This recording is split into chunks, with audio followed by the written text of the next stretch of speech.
habiter le seuil de ta maison, Seigneur, guetter le temps de ton retour, comme un veilleur guette le jour, rester dans l'amour de ton nom. Veiller pour être prêt le jour où tu viendras, préparer ton retour, viens Seigneur, le monde a tant besoin de toi. Habiter le seuil de ta maison, Seigneur, guetter le temps de ton retour, comme un veilleur guette le jour, rester dans l'amour de ton nom. Veiller pour accomplir les œuvres de l'amour, connaître ton retour, viens Seigneur, le monde a tant besoin de toi. Habiter le seuil de ta maison, Seigneur, guetter le temps de ton retour, comme un veilleur guette le jour, rester dans l'amour de ton nom.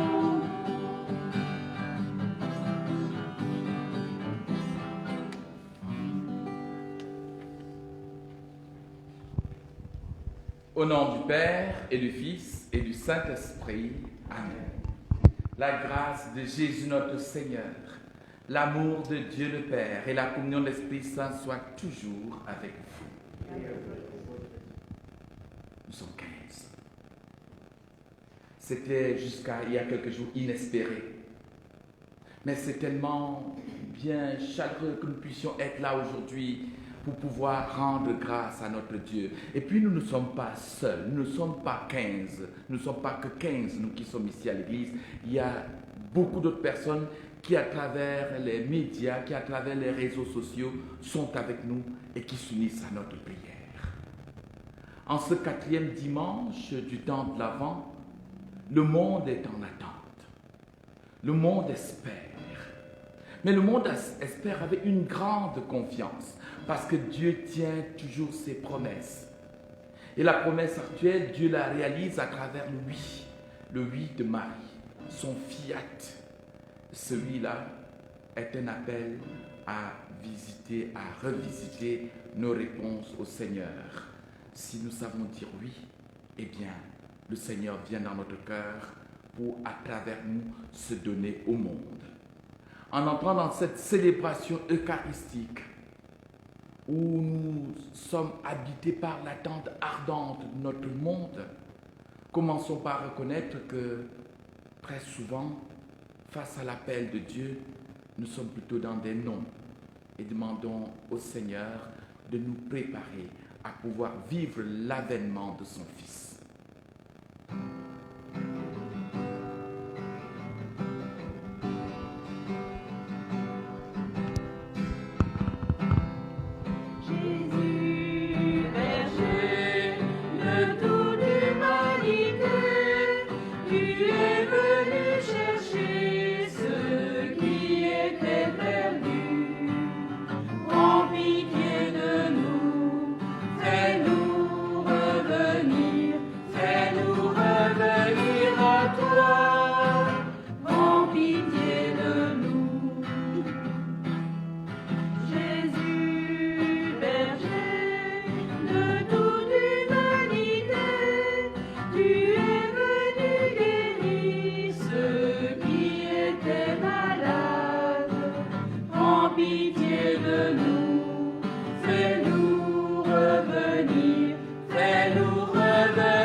Et que Dieu Tout-Puissant nous fasse miséricorde, qu'il nous pardonne tous nos péchés et nous conduise à la vie éternelle. Amen. Prions le Seigneur. Que ta grâce, Seigneur Dieu notre Père, que ta grâce répande dans nos cœurs. Par le message de l'ange, tu nous as fait connaître l'incarnation de ton Fils bien-aimé. Conduis-nous par sa passion et par sa croix jusqu'à la gloire de sa résurrection. Nous te prions par Jésus-Christ notre Seigneur, qui vit et règne pour les siècles des siècles. Amen.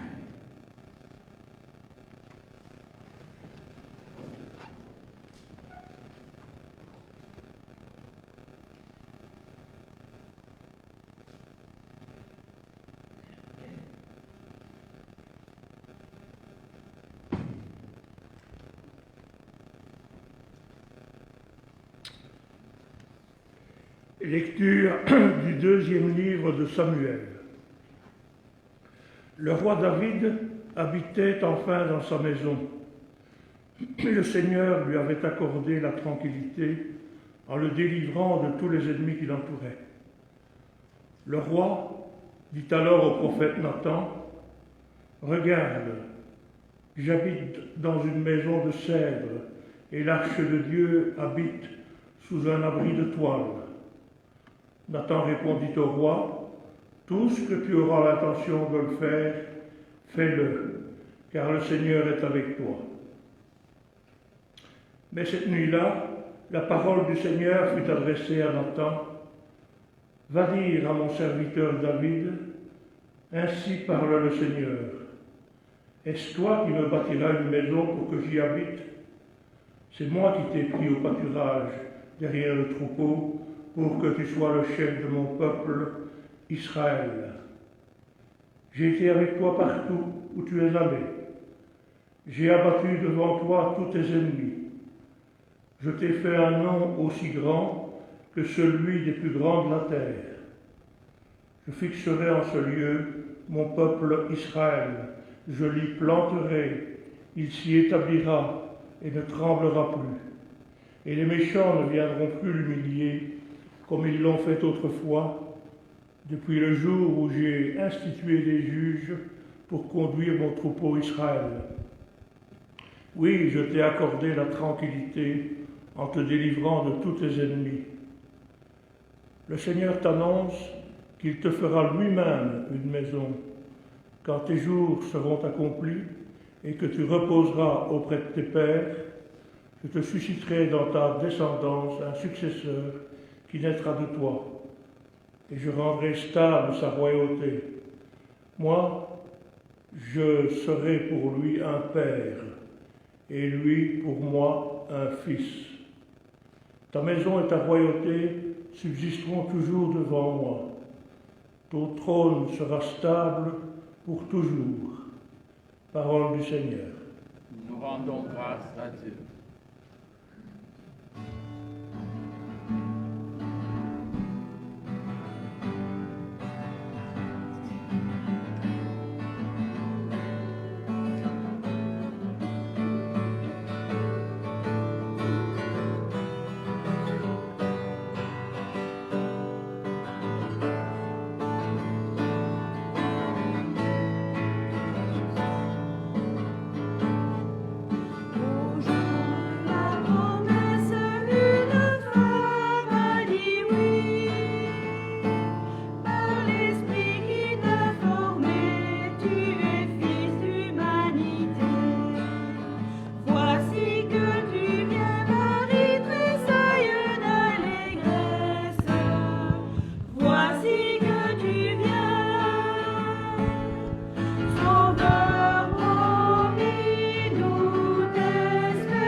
Lecture de la lettre de saint Paul, apôtre aux Romains. Frères, À celui qui peut vous rendre fort selon mon évangile qui proclame Jésus-Christ, révélation d'un mystère gardé depuis toujours dans le silence. Mystère maintenant manifesté au moyen des écrits prophétiques, selon l'ordre du Dieu éternel. Mystère porté à la connaissance de toutes les nations, pour les amener à l'obéissance de la foi. À celui qui est le seul sage, Dieu, par Jésus-Christ, à lui la gloire pour les siècles. Amen. Parole du Seigneur. Nous rendons grâce à Dieu.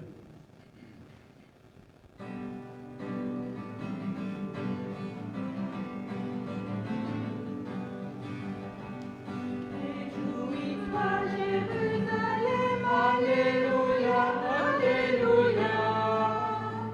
Voici qu'il vient l'Emmanuel, Alléluia, Alléluia. Voici la servante du Seigneur, que tout m'advienne selon ta parole. Réjouis-toi, Jérusalem, Alléluia, Alléluia. Voici qu'il vient l'Emmanuel, Alléluia, Alléluia. Le Seigneur soit avec vous. Et avec votre esprit. Bonne nouvelle de Jésus-Christ selon saint Luc. Gloire à toi, Seigneur. En ce temps-là, l'ange Gabriel fut envoyé par Dieu dans une ville de Galilée appelée Nazareth, à une jeune fille vierge accordée en mariage à un homme de la maison de David appelé Joseph. Et le nom de la jeune fille était Marie. L'ange entra chez elle et dit : « Je te salue, comblée de grâce, le Seigneur est avec toi. » À cette parole, elle fut toute bouleversée et elle se demandait ce que pouvait signifier cette salutation. L'ange lui dit alors : « Sois sans crainte, Marie, car tu as trouvé grâce auprès de Dieu. Voici que tu vas concevoir et enfanter un fils. Tu lui donneras le nom de Jésus. Il sera grand, il sera appelé Fils du Très-Haut. Le Seigneur Dieu lui donnera le trône de David, son père. Il régnera pour toujours sur la maison de Jacob, et son règne n'aura pas de fin. » Marie dit à l'ange : « Comment cela va-t-il se faire, puisque je ne connais pas d'homme ? Du Très-Haut te couvrira, te prendra sous son ombre. C'est pourquoi celui qui va naître sera saint, il sera appelé Fils de Dieu. Or, voici que dans sa vieillesse, Élisabeth, ta parente, a conçu elle aussi un fils, et en est à son 6e mois, alors qu'on l'appelait la femme stérile. Car rien n'est impossible à Dieu. Marie dit alors : « Voici la servante du Seigneur, que tout m'advienne selon ta parole. » Alors l'ange la quitta. Réjouis-toi, Jérusalem, Alléluia, Alléluia. Voici qu'il vient l'Emmanuel, Alléluia, Alléluia.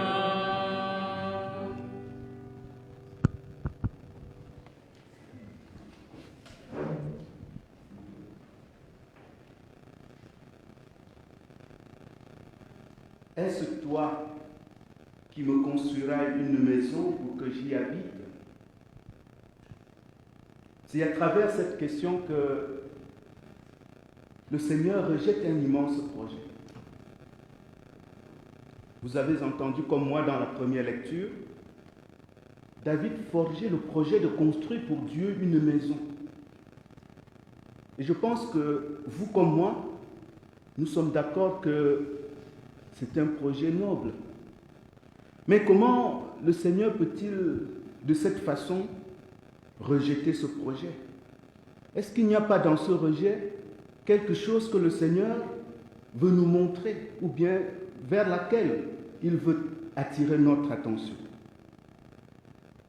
Je voudrais tout simplement, à partir de ces textes, essayer de méditer avec vous sur ce temps de Noël qui approche et qui sera certainement un temps de grande rencontre. Le Seigneur refuse le projet de David, peut-être premièrement parce qu'il ne l'avait d'ailleurs pas demandé. Dieu n'attend pas que David lui bâtisse une maison, que ce soit un palais princier ou une tente. Cela n'ajoute rien à la grandeur de Dieu. Mais peut-être la raison encore la plus importante, c'est que ce projet n'est pas directement en lien avec le projet même de Dieu. Parce que Dieu, son propre projet, n'est pas une construction matérielle. Ce que Dieu veut, c'est établir de façon durable son peuple dans la confiance et dans la paix. Nous l'avons entendu. Je fixerai, il parlait ainsi de son peuple, je fixerai en ce lieu mon peuple Israël. Je l'y planterai.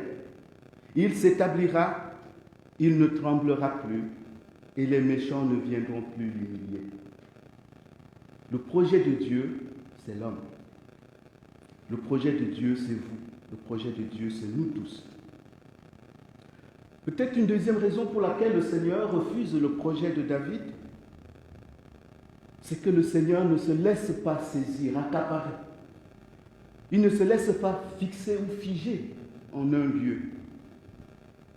Depuis le Sinaï, l'arche avait toujours été abritée sous une simple tente, une tente de nomade, symbole de ce Dieu qui accompagne au quotidien son peuple, symbole de ce Dieu qui est avec nous dans tous nos mouvements. Il est là comme un signe visible. Cette tente était donc le signe visible de cette présence permanente de Dieu au milieu de son peuple. Jésus disait, le vent souffle où il veut et tu entends sa voix, mais tu ne sais d'où il vient ni où il va. Ainsi en est-il de l'Esprit de Dieu au cœur de notre humanité. Dieu nous guide, Dieu guide et accompagne le mouvement de chacun d'entre nous, le mouvement de son peuple. La dernière raison qu'on peut aussi tirer de ce refus, c'est que Dieu ne veut pas que David inverse les rôles. Entre Dieu et David, comme entre Dieu et l'homme, celui qui est en position de bienfaiteur, celui qui est en position d'initiateur, c'est Dieu. D'ailleurs, c'est pour cela que le Seigneur rappelle à David tous ses bienfaits. Seul Dieu construit, seul Dieu fait vivre. Je crois que c'est ce que saint Paul aussi a compris lorsqu'il écrit dans son épître aux Romains, qui a connu la pensée du Seigneur? Qui a été son conseiller?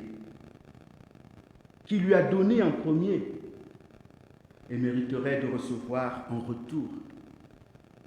Car tout est de lui, et par lui, et pour lui. Et pourtant, si Dieu refuse le projet de David, il a une promesse.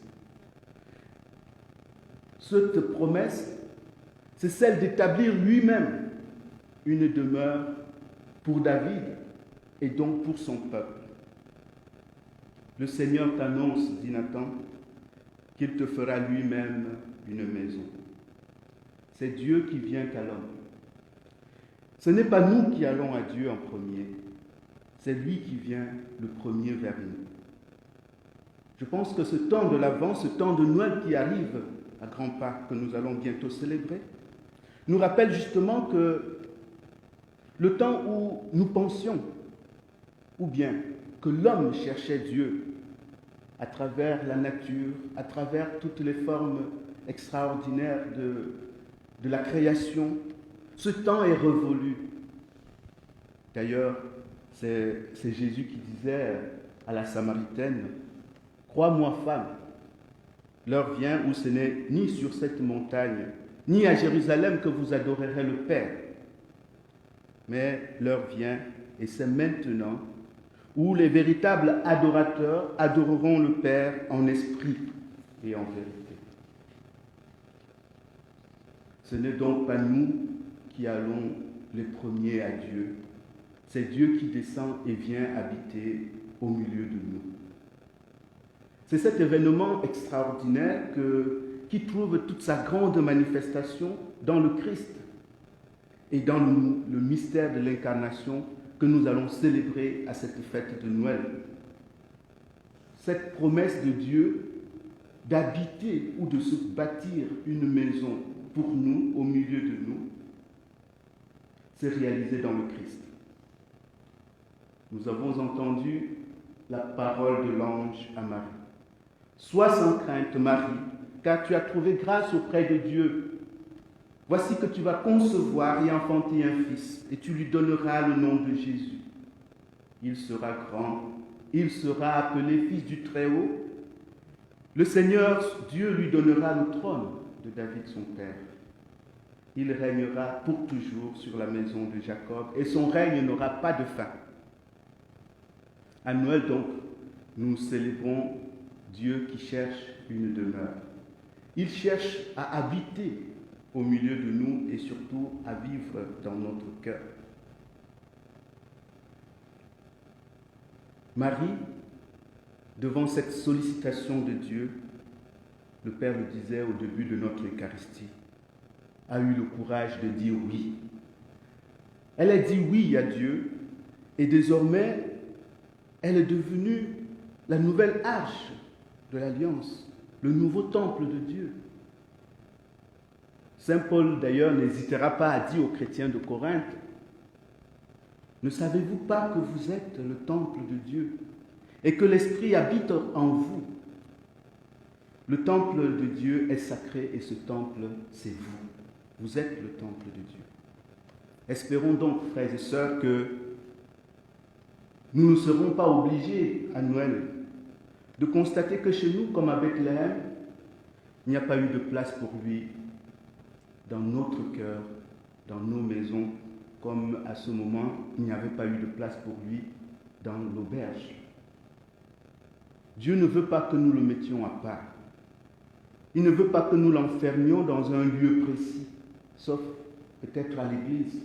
Il ne veut pas que nous l'enfermions dans nos constructions. Il veut se confondre et vivre avec nous dans notre vie quotidienne. Et sa venue n'a rien d'extraordinaire. Ce n'est pas de l'ordre d'une visite officielle où on a besoin d'un grand renfort médiatique ou sécuritaire. Non. Dieu, à Noël, il vient à nous dans la grande discrétion et dans la plus grande fragilité. Il veut être près de nous pour savoir exactement ce qui se passe dans nos maisons, dans nos cœurs. Il n'a pas besoin d'un itinéraire prédéterminé. Il surgit à l'improviste. Il entre dans la vie de chacun d'entre nous d'une manière particulière et propre. Donc, aujourd'hui encore, Dieu s'invite dans nos maisons comme il a fait à Marie, à Nazareth. De même que l'Esprit qui vient sur Marie le jour de l'Annonciation engendre encore en elle une nouvelle création à travers Jésus. De même, Dieu veut nous ouvrir à quelque chose de neuf. Dieu veut nous ouvrir à une espérance nouvelle. Est-ce que nous aurons, frères et sœurs, le courage de le conduire un peu partout dans notre maison, dans notre vrai monde? Ce monde, celui des recoins de notre cœur. Ces recoins qui, pour certains, sont plus illuminés. Et les recoins les plus illuminés sont ceux que nous aimons bien présenter. C'est très beau, c'est joli, ça fait notre grandeur. Ça fait ce qu'il y a de magnifique en nous et c'est magnifique aussi. Mais est-ce que nous aurons aussi le courage de l'amener visiter les recoins les plus sombres? les recoins que nous n'aimons pas regarder, qui ne sont pas beaux et que nous espérons bien cacher. Dieu veut les voir, ces recoins, parce que c'est là qu'il va travailler avec nous. Accepter cette rencontre avec Dieu, c'est avoir comme Marie donc le courage de dire oui, de dire voici la servante du Seigneur, que tout m'advienne selon ta parole. Marie, qui a eu ce courage d'aller à la rencontre du Seigneur, ce n'était pas simplement de la modestie, c'était le courage, un courage qui vient du plus profond de son cœur. Et aujourd'hui encore, l'ange nous appelle à accueillir ce message, cette invitation de Dieu à prendre place au milieu de nous. Oui, cet accueil de Marie est l'expression d'une foi confiante. Une foi à laquelle nous aussi nous sommes invités. La foi confiante, cette foi qui nous garantit. C'est cette foi qui nous garantit que Dieu est toujours présent dans notre vie. C'est cette foi qui nous donne la force de croire sans cesse et au-delà de toute adversité que Dieu nous aime, quelle que soit la qualité de notre vie. Dieu espère toujours en l'homme. C'est cette foi qui nous donne donc d'espérer contre toute espérance. C'est cette foi qui, du fond, ou bien du fond des plus dures épreuves, comme celles que nous sommes en train de traverser, c'est cette foi qui, au-delà des souffrances les plus inacceptables que nous pouvons vivre ou voir autour de nous, continue de nous faire croire en la bonté infinie de Dieu et de laisser jaillir au fond de notre cœur une grande prière d'espérance. Et cette prière-là, c'est celle que ce lépreux, rencontrant Jésus, lui a adressée. Seigneur, si tu le veux, tu peux me guérir. Et c'est cela que le Seigneur voudrait bien faire avec nous à Noël. Amen.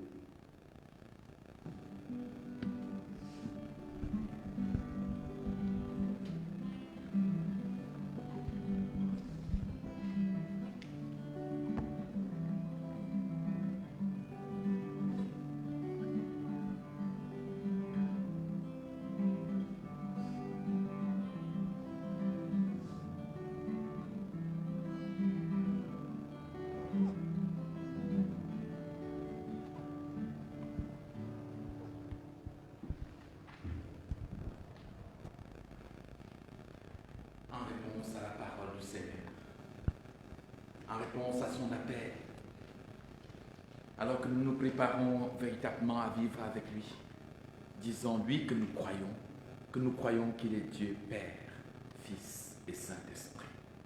Je crois en Dieu, le Père Tout-Puissant, Créateur du ciel et de la terre, et en Jésus-Christ, son Fils unique, notre Seigneur, qui a été conçu du Saint-Esprit, est né de la Vierge Marie, a souffert sous Ponce Pilate, a été crucifié, est mort, a été enseveli, est descendu aux enfers, le troisième jour est ressuscité des morts, est monté aux cieux, est assis à la droite de Dieu le Père Tout-Puissant, lui viendra juger les vivants et les morts.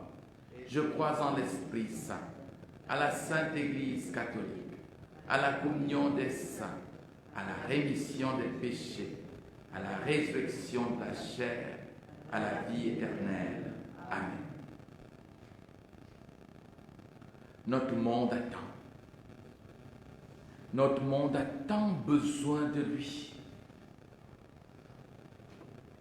Demandons au Seigneur dans notre prière suppliante unanime. Présentons-lui ce monde qui a tant besoin, cette Église en attente, tant d'hommes et de femmes qui ont besoin de l'avènement du Messie. Prions ensemble.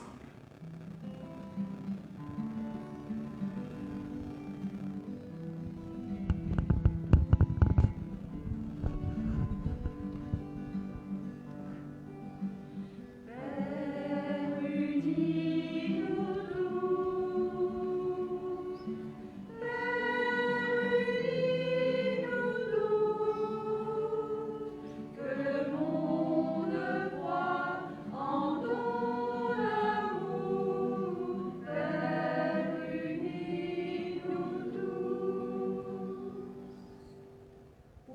chrétiens que tu visites aujourd'hui et que tu appelles à créer en eux un espace pour toi, Christ, notre vie, nous te prions.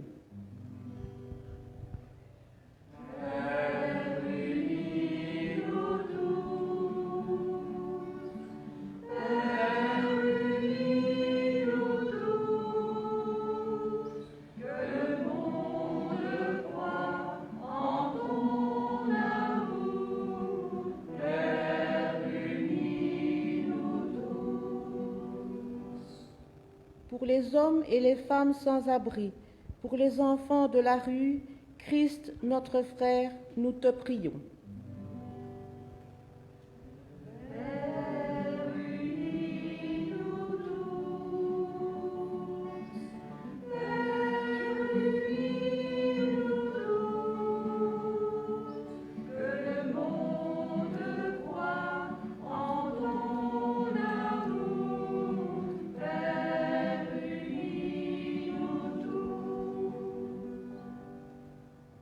Membres des gouvernements, confrontés chaque jour à des décisions impactant la vie de leurs frères et sœurs en humanité, Christ, notre Roi, nous te prions.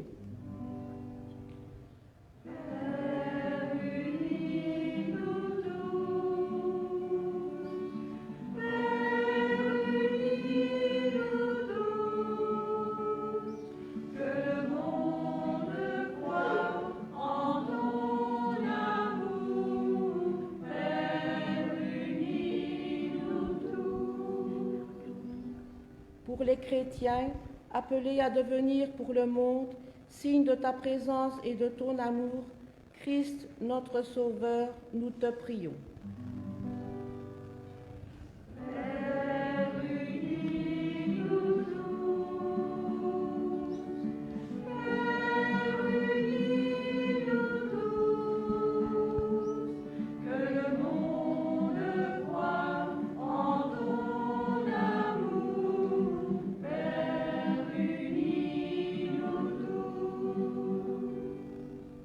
Membres défunts de nos familles et plus spécialement aujourd'hui pour Deroc Guillaume, Dotal Marie, les âmes du purgatoire, la famille Marie et Robert Wilquet, les époux Lorge de Coq, Eugène Schmielowick, Yves-Marie Legrain, Renelle de Bancu.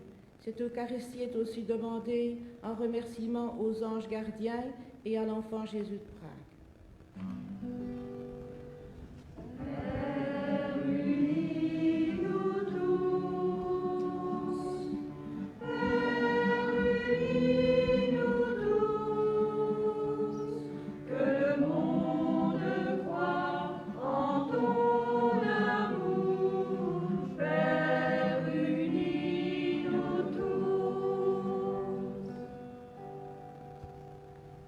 Dieu éternel et tout-puissant, toi la consolation des affligés et la force de ceux qui peinent, laisse monter vers toi les prières des hommes et des femmes qui t'appellent aujourd'hui, quelle que soit leur souffrance, qu'ils aient tous la joie de te trouver dans leur détresse et qu'ils aient la joie d'avoir sans cesse le secours de ta miséricorde. Nous te prions par Jésus-Christ, ton Fils unique, notre Seigneur et notre frère, lui qui est vivant pour les siècles des siècles. Amen.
Prions ensemble, sœurs et frères, au moment d'offrir le sacrifice de toute l'Église pour la gloire de Dieu et le salut du monde.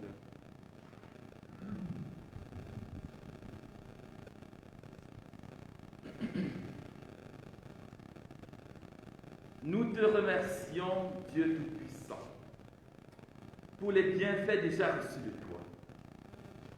Éveille en nous le désir de ce que tu vas bientôt nous donner. Nous accueillerons alors d'un cœur libéré la naissance de notre Sauveur, Jésus-Christ, notre Seigneur et notre frère, qui vit et règne pour les siècles des siècles. Amen.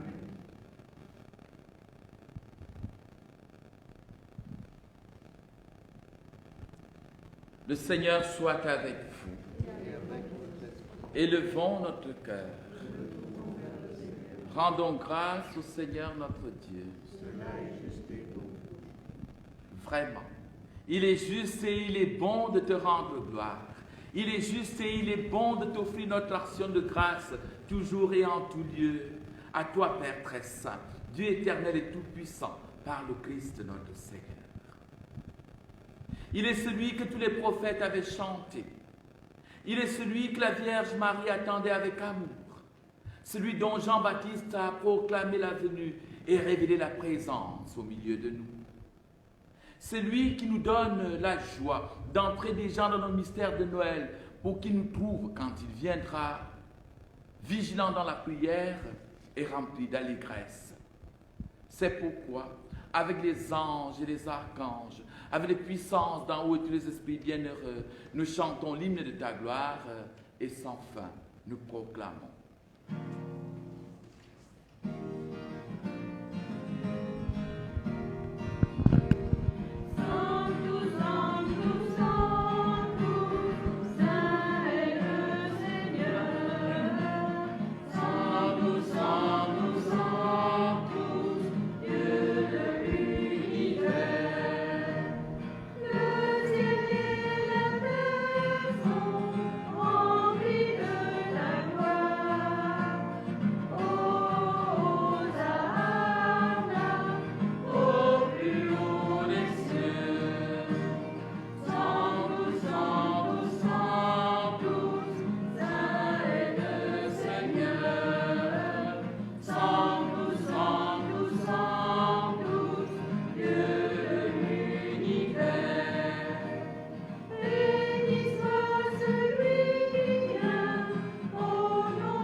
Tu es vraiment saint, Dieu de l'univers, et toute la création proclame ta louange, car c'est toi qui donnes la vie, c'est toi qui sanctifies toutes choses par ton Fils Jésus-Christ notre Seigneur, avec la puissance de l'Esprit Saint, et tu ne cesses de rassembler ton peuple, afin qu'il te présente partout dans le monde une offrande pure.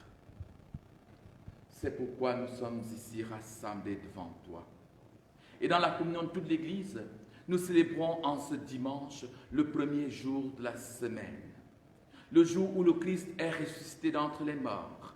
Par lui que tu as élevé à ta droite, Dieu Tout-Puissant, nous te supplions de consacrer toi-même les offrandes que nous apportons. Sanctifie-les par ton esprit pour qu'elles deviennent le corps et le sang de ton Fils, Jésus-Christ notre Seigneur, qui nous a dit de célébrer ce mystère. La nuit même où il fut livré, il prit le pain.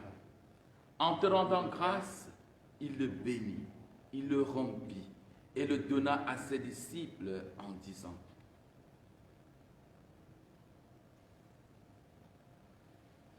Prenez, mangez-en tous, ceci est mon corps livré pour vous.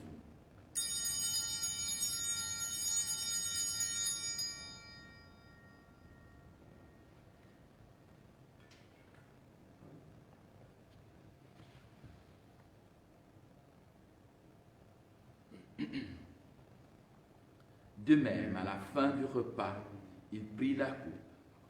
En te rendant grâce, il la bénit. Il la donna à ses disciples en disant,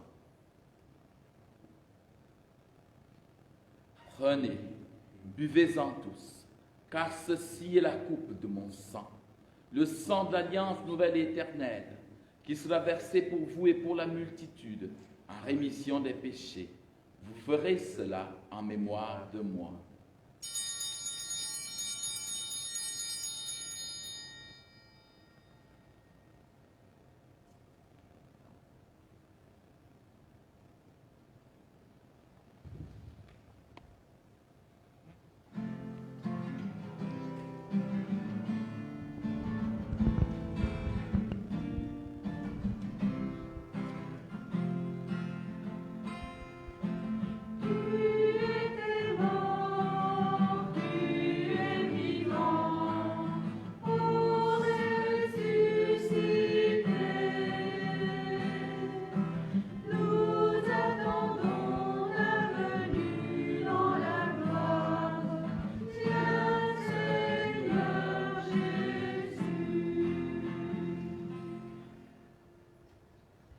En faisant mémoire de ton Fils, de sa passion qui nous sauve, de sa glorieuse résurrection et de son ascension dans le ciel, alors que nous attendons son dernier avènement, nous présentons cette offrande vivante et sainte pour te rendre grâce. Regarde, Seigneur, le sacrifice de ton Église et daignes y reconnaître celui de ton Fils, qui nous a rétablis dans ton alliance. Quand nous serons nourris de son corps et de son sang et remplis de l'Esprit Saint, accorde-nous d'être un seul corps et un seul esprit dans le Christ. Que l'Esprit Saint fasse de nous une éternelle offrande à ta gloire, pour que nous obtenions un jour les biens du monde à venir auprès de la Vierge Marie, la bienheureuse Mère de Dieu, avec Saint Joseph son époux, les apôtres, les martyrs et tous les saints qui ne cessent d'intercéder pour nous.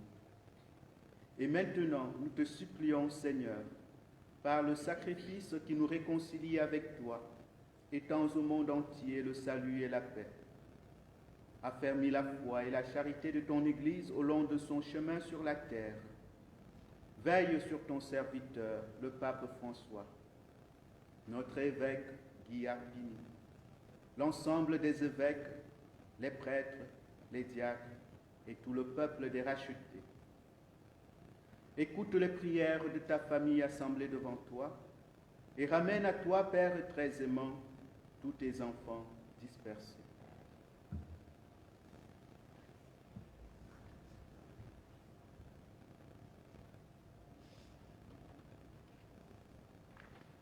Dans cette Eucharistie, nous voulons t'offrir nos défunts. Nous te prions pour Guillaume Desroques, pour Détale Marie. Nous te prions pour les défunts de la famille Marie et Robert Wilquet. Nous te prions pour les époux Lorge de Coq. Nous te prions pour notre ami Eugène Schminovec, qui nous a quittés il y a 1 an. Nous te prions pour Yves-Marie Legrand. Nous te prions pour Renelle de Bancu. Nous t'offrons cette Eucharistie pour les âmes du purgatoire. Nous te l'offrons en l'honneur de l'enfant Jésus de Prague.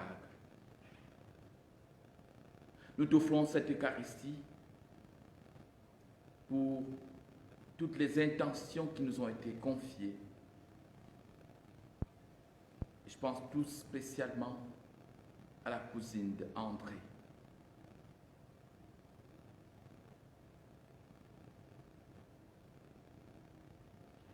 En plus de ces défunts qui sont les nôtres, nous te prions pour tous les hommes et toutes les femmes qui ont quitté ce monde, dont tu connais la droiture.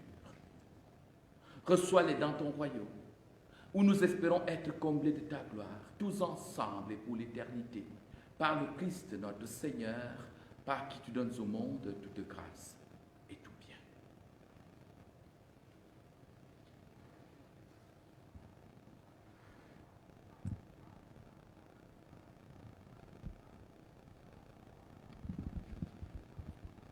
par lui, avec lui et en lui. À toi, Dieu le Père Tout-Puissant, dans l'unité du Saint-Esprit, tout honneur et toute gloire pour les siècles des siècles. Amen.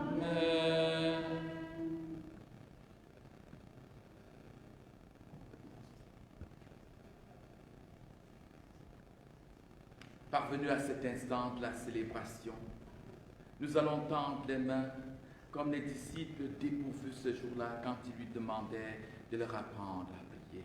Et Jésus leur a dit simplement, quand vous priez, dites Abba, dites Père.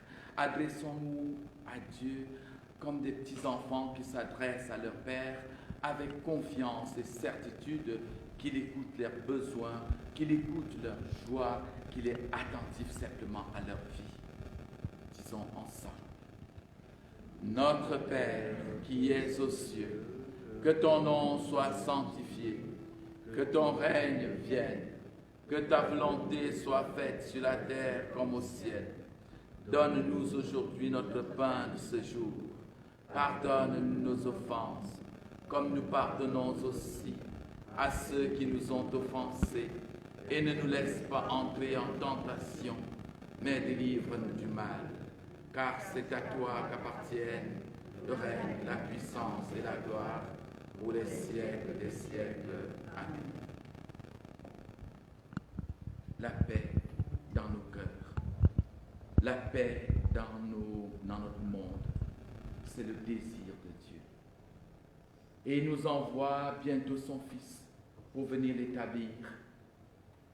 Alors que nous prions en cet instant, demandons au Seigneur de nous donner, de façonner nos cœurs pour qu'ils puissent être à même d'accueillir la paix véritable qui vient de Jésus-Christ. Que Dieu nous dispose à pouvoir accueillir cette paix, à l'intégrer, à la partager et à en rayonner. Que Dieu donne cette paix surtout à son Église, qu'elle puisse être construite dans l'unité, l'unité parfaite. Nous le prions par Jésus-Christ, qui est, qui était et qui vient pour les siècles des siècles. Amen. Et que la paix du Seigneur soit toujours avec vous. La paix du Christ à tous. La paix du Christ.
Selon la volonté du Père et avec la puissance du Saint-Esprit, tu as donné par ta mort la vie au monde. Que ton corps et ton sang nous délivrent de nos péchés et de tout mal. Fais que nous demeurions fidèles à tes commandements et que jamais nous ne soyons séparés de toi.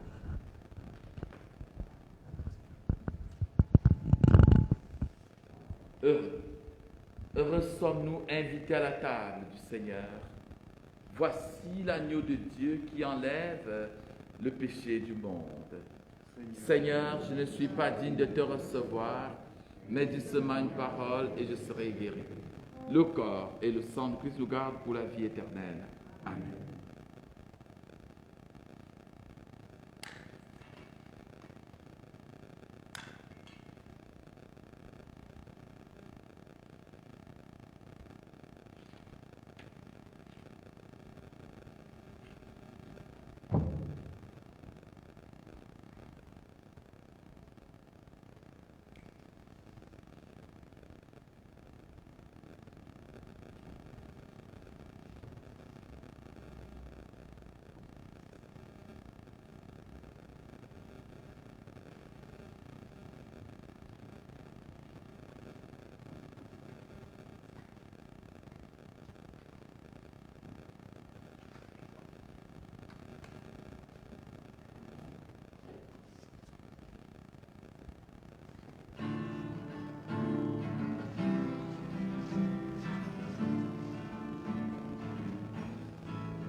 Prions encore le Seigneur.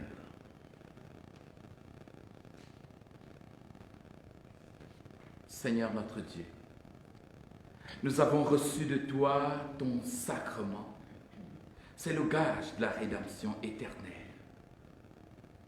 Accorde-nous une ferveur qui grandisse à l'approche de Noël, afin que nous puissions bien fêter la naissance de ton Fils, Jésus-Christ notre Seigneur, qui y règne pour les siècles des siècles. Amen. Sa parole à Marie pour les annonces.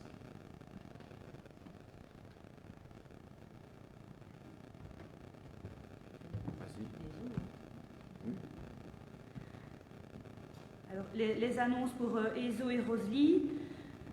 Donc samedi prochain, non, je me trompe déjà. Jeudi, le 24 décembre, il y aura la veillée de Noël ici à 18h à Ezo. N'oubliez pas de réserver. Voilà, je prends les réservations à partir de demain, donc pour la veillée du 24. Alors il y a la manne pour les denrées, pour la banque alimentaire. Et alors, Myriam m'a dit que les affiches de Noël et les missels de dimanche étaient disponibles. Voilà, vous pouvez vous adresser à elle. Je vous souhaite à tous un bon dimanche. Alors, je voudrais vous inviter, surtout ceux qui sont sur les réseaux sociaux, mais aussi tous les parents en catéchèse et tous les paroissiens, à suivre avant la messe des eaux qui aura lieu à 18h, la messe pour les jeunes et pour les enfants, une célébration particulière à leur adresse qui sera faite le même 24 décembre, jeudi prochain, à 16h. Sera diffusée sur Facebook en direct et à la fin de la célébration, quelques minutes plus tard, on la diffusera sur YouTube. Nous vous remercions parce que c'est une messe qui est très, très préparée. Il y aura ce 24 décembre une autre messe à 21h à Pont-Doux et 21h encore à Chamborgno. Et le dimanche 25, nous allons avoir deux messes à Saint-Pierre-et-Paul. D'abord, celle de 10h, c'est une qui sera diffusée en direct, dont personne ne peut y être, sinon les personnes qui vont contribuer à la célébration, à la préparation de la célébration. Et ensuite, il y aura la messe qui est ouverte aux 15 personnes réglementaires à partir de 11h. Voilà, que dire d'autre, sinon déjà nous exhorter à nous préparer à bien fêter Noël. Remercier. D'abord, je commence par le chef d'orchestre, c'est elle qui a orchestré toute cette célébration. C'est Marie. Merci beaucoup, Marie. Je sais que ce n'est pas évident, mais merci infiniment. Et puis, j'ai eu le bonheur, la joie de voir chanter aujourd'hui. C'est vrai qu'il y a eu une chorale à Ezo, mais aujourd'hui, la chorale était magnifique. J'ai entendu une voix qui est restée. Moi, j'ai beaucoup aimé en tout cas ça. Pour le nom que vous êtes, et les chants, la musique, tout cela, c'était quelque chose d'adorable. Et nous tous qui sommes là, je voudrais vous remercier. On sent qu'il faudrait que nous puissions nous débarrasser vite de ce virus pour pouvoir retrouver l'enthousiasme et la ferveur de nos célébrations. On va encore prendre le temps d'attendre que tout le monde soit en sécurité. Je ne manque pas de dire un très grand merci à l'abbé, le père Alain Martial. C'est un prêtre sacré-cordien qui nous donne un précieux coup de main dans cette paroisse depuis quelque temps, et donc il est venu pour la célébration d'aujourd'hui. Un grand merci, surtout un grand merci pour la parole de Dieu qui nous a permis de méditer. Merci à Jean-Jacques, le fidèle de toujours, qui est à la technique et toujours derrière la caméra. Et comme il est derrière la caméra, on va poursuivre avec ce que nous avons un challenge avec les jeunes. On leur avait demandé de nous dire c'est quoi Noël pour eux. Vous allez m'excuser parce qu'il y a une des vidéos qui est un tout petit peu de travers, mais Jean-Jacques m'a dit que grâce à la magie de sa caméra, il va réussir à la mettre à l'endroit, rien que pour vous. Mais nous qui regardons, nous allons la voir un peu de travers. Et vous savez que nous faisons avec les moyens de bord. Avec les moyens de bord, on vient simplement de vous faire écouter le message et savoir que les enfants préparent Noël en pensant à vous, avec leurs parents. Merci. C'est une fête, est-ce qu'on peut se réunir en famille, on partage des moments? Dieu, il faut l'accepter. Voilà, moi j'aime bien Noël. Alors Noël pour moi c'est le partage d'amour, d'amitié, et on fête aussi la naissance du Christ et des repas en famille et la joie. Oui, c'est aussi le moment du pardon, du rassemblement, une espèce de renouveau comme ça qui nous lance vers une nouvelle année. Voilà, c'est la chaleur au coin d'un feu, au coin d'un sapin, tout ce qui nous rassemble, effectivement. Alors Noël pour moi c'est le partage d'amour, d'amitié, et on fête aussi la naissance du Christ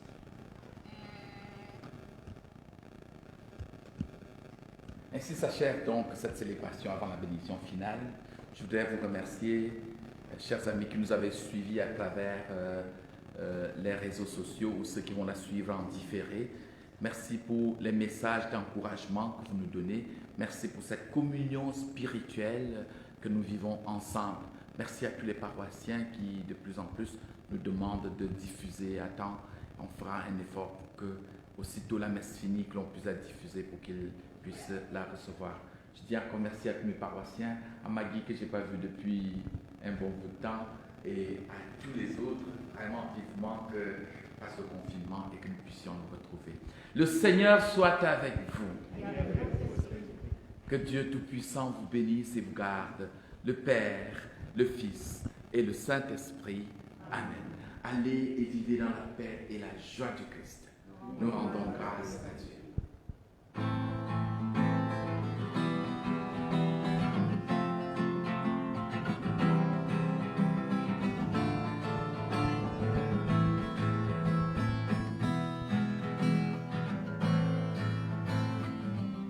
La première en chemin, Marie, tu nous